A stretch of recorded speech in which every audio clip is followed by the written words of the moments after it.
Hello friends, welcome to my channel. और आज हम करेंगे यूजीसी नेट के लिए, सेट एग्ज़ाम के लिए और आपका जो यूपी पीजीटी टीचर है जीआईसी वाला लेक्चर प्रवक्ता वाला, उसके लिए बहुत इंपॉर्टेंट है कार्ल मार्क्स जी। तो कार्ल मार्क्स से बहुत सारे रिलेटेड क्वेश्चंस आपके पक्का एग्ज़ाम में आएंगे, आते रहे हैं और आगे भी आते रहेंगे। तो चलिए सबसे पहले हम वीडियो के बारे में डिस्कस करते हैं। आज हम जो है कार्ल मार्क्स की रचनाएं सब चीज़ों के बारे में जानेंगे। तो चलिए, कार्ल मार्क्स का जन्म सबसे पहले 1818 से 1883, याद रखिएगा जन्म भी पूछ लिया जाता है। कार्ल मार्क्स का जन्म कब हुआ था? 1818 से लेके 1883 तक, लास्ट 83। ठीक है, परिचय देख लीजिए अब इनका। कार्ल मार्क्स का जन्म पश्चिमी जर्मनी के एक यहूदी परिवार में 5 मई 1818 को हुआ था और 1824 में उनके पूरे परिवार ने यहूदी धर्म को त्याग कर ईसाई धर्म अपना लिया था। ठीक है, फिर 1935 में मार्क्स को बॉन विश्वविद्यालय में उच्च शिक्षा के लिए भेजा गया। माता पिता की इच्छा थी कि पुत्र को एक अच्छा वकील बनाया जाए। मार्क्स बॉन विश्वविद्यालय में बर्लिन, ठीक है, बर्लिन विश्वविद्यालय गई, जहां उनको दर्शन में विशेष रुचि है और उन्हें हीगल के दर्शन को पढ़ना शुरू किया था। आपको इसमें प्रश्न आया था कि मार्क्स ने किसका दर्शन अपनाया था, तो हीगल का अपनाया था। इस टाइप से क्वेश्चन बन जाता है। सन 1841 में मार्क्स ने जेना विश्वविद्यालय से डॉक्टरेट की उपाधि प्राप्त की। उनका शोध विषय था एपिक्यूरस और डेमोक्रेटिक्स। ठीक है, उसके बाद है डेमोक्रेटिक्स के भौतिकवाद का आलोचनात्मक विवेचन किया। डॉक्टरेट की उपाधि प्राप्त करने के बाद उन्होंने अध्यापक के रूप में पद ग्रहण करने का प्रयास किया, किंतु बर्लिन के कुछ क्रांतिकारियों के साथ संपर्क में आ जाने के कारण इनकी विचारधारा को शिक्षा अधिकारियों ने पसंद नहीं किया, अतः इनको अध्यापन का कार्य नहीं मिल सका। 1843 में यह जर्मनी को त्याग कर फ्रांस पहुंचे। वहाँ 1844 में मार्क्स की भेंट फ्रेडरिक एंजल से हुई। ठीक है, वहाँ पर उनकी मुलाकात फ्रेडरिक एंजल से हुई। दोनों को साझे रूप से कम्युनिस्ट सिद्धांत के प्रतिपादक के रूप में जाना जाता है, याद रखिएगा, एंजल से हुई थी और कम्युनिस्ट सिद्धांत के प्रतिपादक के रूप में जाना जाता है। फिर 1845 में मार्क्स फ्रांस छोड़कर इंग्लैंड आ गए। ठीक है, इंग्लैंड चले गए थे। 1883 में लंदन में उन्होंने अपनी जीवन यात्रा समाप्त करी। ठीक है, तो लंदन में उनकी मृत्यु हो गई थी। अपनी इन विपरीत परिस्थितियों के बाद भी मार्क्स ने ऐसी दार्शनिक खोज प्रस्तुत की जिसके कारण आज संसार में उनका नाम उच्चतम विचारकों में लिया जाता है। चलिए इनकी कृति देख लेते हैं। पहला है criticism of Hegelian philosophy of right on the Jewish question. ठीक है, इकोनॉमी एंड फिलासफिकल मैन्यूस्क्रिप्ट 1844 में, द होली फैमिली। ठीक है, इन्हीं की बुक है। फिर है द पावर ऑफ फिलोसफी 1847 में। फिर है manifesto of the communist party 1847। फिर है a contribution the critique of political economy 1859 में। और अगली बुक है द जर्मन आइडियोलॉजी 1847-46। ठीक है, फिर है गोया प्रोग्राम, ये भी इन्हीं की बुक है। फिर है सिविल वॉर इन फ्रांस। ठीक है, अगली है क्लास स्ट्रगल इन फ्रांस 1850 में। फिर है revolution and the counter revolution. अगली है इनकी दास कैपिटल 1867 में। अब पूछ ली जाती है कि दास कैपिटल कब आई थी, तो 1867 में। ठीक है, तो आप इन बुक्स को ज़रूर याद कर लीजिएगा, बहुत इंपॉर्टेंट बुक्स हैं, तो इनको भी अच्छे से देख लीजिएगा। फिर है कार्ल मार्क्स का समाजशास्त्र में क्या योगदान है, उन्होंने क्या क्या दिया था, तो यहाँ इन पॉइंटों का हम डिस्कस करेंगे। उन्होंने द्वंद्वात्मक भौतिकवाद दिया था। ठीक है, कार्ल मार्क्स ने द्वंद्वात्मक भौतिकवाद दिया था, इतिहास की आर्थिक व्यवस्था दी थी, वर्ग संघर्ष की अवधारणा उन्होंने दी थी। आपसे मोस्टली पूछ लिया जाता है कौन कौन सी अवधारणा कैसे कैसे दी थी, तो ये एक ही बुक के अंदर आपको दे रखी है, तो आप ये पक्का इनकी बुक्स और ये जो दे रखे हैं इनका योगदान, इनको तो आप पूरा मतलब रट लीजिए या याद कर लीजिए, बहुत इंपॉर्टेंट है। फिर उन्होंने अतिरिक्त मूल्य का सिद्धांत दिया था। फिर उन्होंने पूंजीवादी व्याख्या का विश्लेषण और भविष्य के संबंध में विचार दिए थे। कार्ल मार्क्स ने राज्य और शासन संबंधी धारणा भी दी थी अपनी। फिर कार्ल मार्क्स ने प्रजातंत्र, धर्म, राष्ट्र के संबंध में भी धारणा दी थी। उन्होंने साम्यवाद की भी धारणा दी थी। उन्हें परिवर्तन का सिद्धांत भी दिया था, अलगाव का सिद्धांत भी दिया था। तो उन्होंने वर्ग संघर्ष भी दिया था। ठीक है, आप याद रखिएगा, वर्ग संघर्ष के भी बहुत सारे प्रश्न पूछे जाते हैं। तो चलिए अब वर्ग संघर्ष के बारे में जान लेते हैं। मार्क्स का वर्ग संघर्ष का सिद्धांत उनके गहन अध्ययन और अनवरत का श्रम परिणाम था।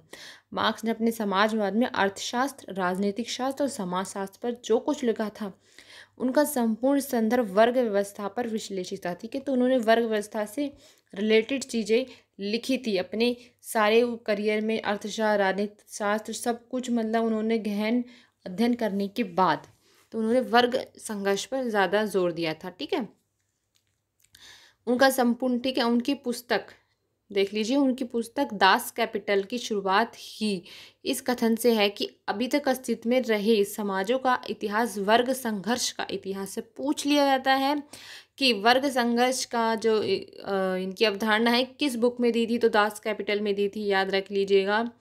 ठीक है, और ये कोटेशन भी आ जाती है कि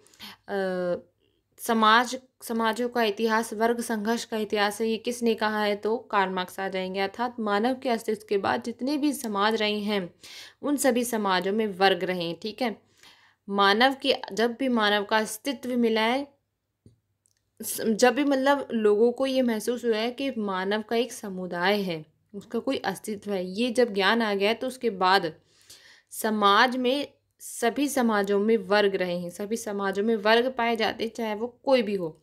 उन वर्गों में संघर्ष भी होता रहा है।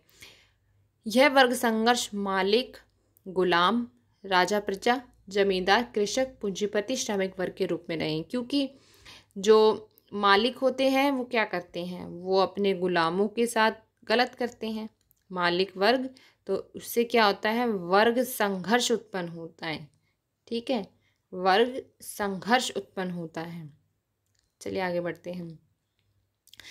रेमंड एरा ने मार्क्स की विचारधारा की अपनी पुस्तक मैन कंटेंट्स इन सोशियोलॉजिकल थॉट में लिखा है कि मार्क्स का समाजशास्त्र वास्तव में वर्ग संघर्ष का समाजशास्त्र है। ठीक है, उनकी इतिहास की अवधारणा में वर्ग संघर्ष का प्रस्ताव केंद्रीय प्रस्ताव है। एरा ने मार्क्स की वर्ग अवधारणा के 3 प्रस्ताव बताए थे। उन्होंने वर्गों का अस्तित्व उत्पादन पद्धतियों के विकास के साथ इतिहास की विधियों और दशाओं के साथ जुड़ा है, यानी वर्ग उत्पादन के विकास के साथ बनते हैं। ठीक है, जो उत्पादन क्षमता होती है उसके हिसाब से। वर्ग संघर्ष अनिवार्य रूप से सर्वहारा वर्ग, यानी जो आपके सर्वहारा और बुजुर्ग वर्ग, सर्वहारा होते हैं आपके मालिक जो होते हैं, ठीक है, जमींदार जिसे कहते हैं, तो सर्वहारा वर्ग, और बुर्जुआ वर्ग जो बेचारे कृषक वर्ग होते हैं उनको बुर्जुआ वर्ग कह कर लिया है। ठीक है, अगला है कि यह अधिनायकवाद जो केवल संक्रमण काल होता है, वर्गों का उन्मूलन करता है, वर्गहीन समाज की स्थापना की ओर ले जाता है। अब देख लेते हैं वर्ग और वर्ग चेतना में क्या अंतर है। वर्ग शब्द अंग्रेजी के क्लास शब्द का हिंदी रूपांतरण है और लैटिन भाषा के क्लासेस शब्द से बना है। इसका अर्थ होता है व्यक्तियों का एक श्रेणी अथवा एक समान व्यक्तियों के समूह। ठीक है, जैसे कि कृषक वर्ग, तो कृषकों का वर्ग हो गया क्योंकि समान सभी जो है कृषक हैं, तो इसी तरह एक समान व्यक्तियों के समूह से होंगे। वर्ग को परिभाषित करते हुए लेनिन कहते हैं कि वर्ग लोगों के ऐसे बड़े समूह को कहते हैं जो सामाजिक उत्पादन की इतिहास द्वारा निर्धारित एक पद्धति में अपने अपने स्थान की दृष्टि से उत्पादन के साधनों के साथ। ठीक है, तो लेनिन क्या कह रहे हैं कि लेनिन कह रहे हैं कि उत्पादन की इतिहास द्वारा निर्धारित पद्धति जो होती है अपने अपने स्थान की दृष्टि से उत्पादन के साधनों का उपयोग करते हैं और श्रम से सामाजिक संगठन में अपनी भूमिका की दृष्टि से फलस्वरूप सामाजिक संपदा में जितने भी हिस्से हैं वे मालिक होते हैं। ठीक है, उसके परिणाम तथा उसे प्राप्त करने के तौर पर तरीकों की दृष्टि से एक दूसरे में भिन्न होते हैं। इस परिभाषा में लेनिन ने वर्ग की निम्न विशेषताएं बताई हैं। चलिए देख लेते हैं। वर्ग लोगों के बहुत बड़े समूह को कहते हैं। ठीक है, प्रत्येक वर्ग का सामाजिक उत्पादन के इतिहास द्वारा निर्धारित पद्धति एक स्थान होता है। ठीक है, सामाजिक उत्पादन। ठीक है, फिर है सामाजिक समूह का उत्पादन के साथ उसे संबंध होता है, उत्पादन के जो साधन होते हैं।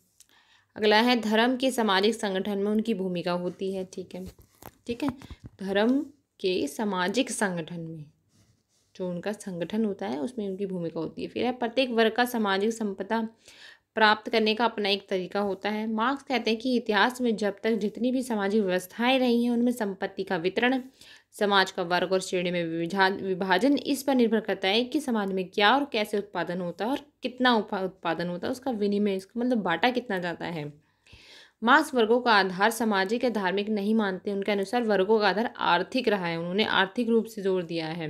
जो जितना आर्थिक रूप से सक्षम होगा उसका ज़्यादा प्रभाव होगा। वे लिखते हैं कि सामाजिक वर्ग ऐतिहासिक परिवर्तन की इकाइयाँ अर्थात आर्थिक व्यवस्था द्वारा समाज में निर्मित श्रेणियाँ। ठीक है, दोनों ही हैं। फिर है मार्क्स के वर्ग संबंधी विचारों में रेमंड एरो ने 2 निष्कर्ष निकाले हैं। ठीक है, तो अभी इस वीडियो को यहीं तक देखते हैं। इसका जो दूसरा पार्ट बनेगा उसमें हम आगे की चर्चा करेंगे। तो थैंक यू सो मच इस वीडियो को देखने के लिए। अगली वीडियो में हम पूरा चैप्टर कंप्लीट कर लेंगे। तो थैंक यू सो मच।